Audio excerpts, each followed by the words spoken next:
Lebanon में Israel ने Hezbollah के साथ हमास आतंकियों के ठिकानों को निशाना बनाया। बेरूत ने हमास के बड़े लीडर के ठिकानों पर एयर स्ट्राइक की।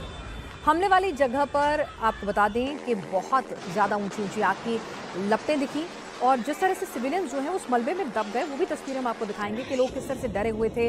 रेस्क्यू ऑपरेशन की टीम वहाँ पर पहुंची हुई है, बड़ी बड़ी क्रेन्स जो हैं उस मलबे को हटा रही हैं, लोगों के शव और वो बुरी हालत में निकल रहे हैं। तो उन वीडियोस को भी रिलीज करके एक प्रोपेगेंडा एक सेट करने की नैरेटिव कोशिश की जा रही है कि देखिए यहाँ पर सिविलियन वॉर को भी अंजाम दे रहा है इजराइल।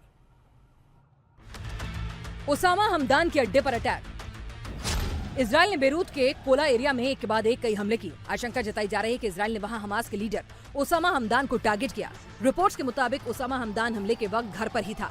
हालांकि मिसाइल अटैक में वो बच गया या कितना नुकसान हुआ इसकी पुष्टि अभी एजेंसी ने नहीं की है। लेकिन तस्वीरों में आप देख सकते हैं कि बेरूत के कोला इलाके में कैसे भगदड़ मची हुई है। हमास ने 1980 में ओसामा हमदान को लेबनान में अपना प्रतिनिधि नियुक्त किया था। हमास और हिजबुल्लाह के बीच कोऑर्डिनेशन का काम ओसामा हमदान ही किया करता था। ऐसे में अगर इजरायली स्ट्राइक में उसकी मौत हो जाती है तो दोनों आतंकी संगठनों के लिए ये एक बड़ा झटका साबित होगा। हिजबुल्लाह लगातार नॉर्थ इजराइल को निशाना बना रहा है, यानी कि ऐसा नहीं है कि हिजबुल्लाह चुपचाप बैठ गया है। नसरल्लाह की मौत के बाद उसको भी मैसेज देना है, उसको भी अपनी फंडिंग जारी रखनी है, उसको भी अपने जो लड़ाके हैं उन पर अपना होल्ड रखना है और बताना है कि देखिए हम हारे नहीं हैं, हम थके नहीं हैं, हम बड़ा हमला करेंगे। कई शहरों में ताबड़तोड़ मिसाइल अटैक कर रहे हैं। बाकायदा हिजबुल्लाह की तरफ से भी प्रोपेगेंडा वीडियो जो हैं वो जारी किए जा रहे हैं कि हम भी हमला करेंगे। इस बीच इजराइल के फाइटर जेट्स आप देख रहे हैं वो पूरा असला बारूद लेकर, यानी कि जो वॉरहेड है, जो पेलोड है, उसको लेकर मिसाइलों से नेस्तनाबूद होकर, लैस होकर, क्योंकि फाइटर एयरक्राफ्ट में भी मिसाइलें जो हैं अटैच की जाती हैं, उसको फिल किया जाता है, फाइटर मोड में बनाया जाता है जेट को, तो उसकी तरह से पूरी तरह से तैयार है।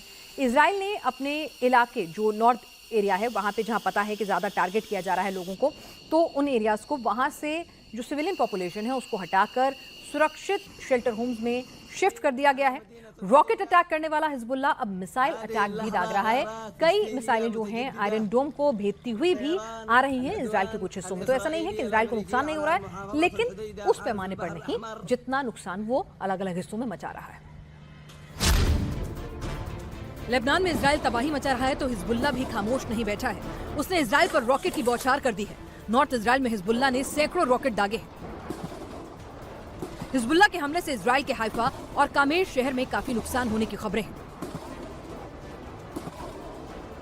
इजराइल का दावा है कि हिजबुल्लाह ने इजराइल के कई शहरों को टारगेट कर बैलिस्टिक मिसाइल भी दागी है।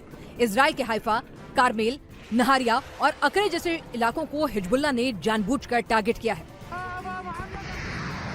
रिपोर्ट्स के मुताबिक करीब 10 लाख लोगों पर इसका असर भी पड़ा है। कई सेटलर्स कॉलोनियों को इजराइल ने खाली करा लिया है और वहां से लोगों को सुरक्षित ठिकानों पर भेजा जा रहा है, क्योंकि आगे जंग और तेज होने के आसार हैं। इजराइल ने अपने चीफ नसरल्लाह की मौत का बदला लेने के लिए हिजबुल्लाह बेताब है। हिजबुल्लाह ने इजराइल के दादो मिलिट्री बेस पर एक साथ मिसाइलों की बौछार की। हिजबुल्लाह भी दुनिया को दिखाना चाहता है कि वो उसी की तरह इजराइल के मिलिट्री सेटअप को नुकसान पहुंचा सकता है जैसे इजराइल साउथ लेबनान में कर रहा है। लेकिन हिजबुल्लाह के पास कोई डिफेंस सिस्टम नहीं है, इसलिए जब इजराइल हमला करता है उससे बंकरों में छिपना पड़ता है। लेकिन जब हिजबुल्लाह हमला करता है तो इजराइल का एयर डिफेंस सिस्टम उन्हें हवा में इंटरसेप्ट कर मार गिराता है। लेकिन वो अपना प्रोपेगेंडा लगातार जारी रखे हुए है।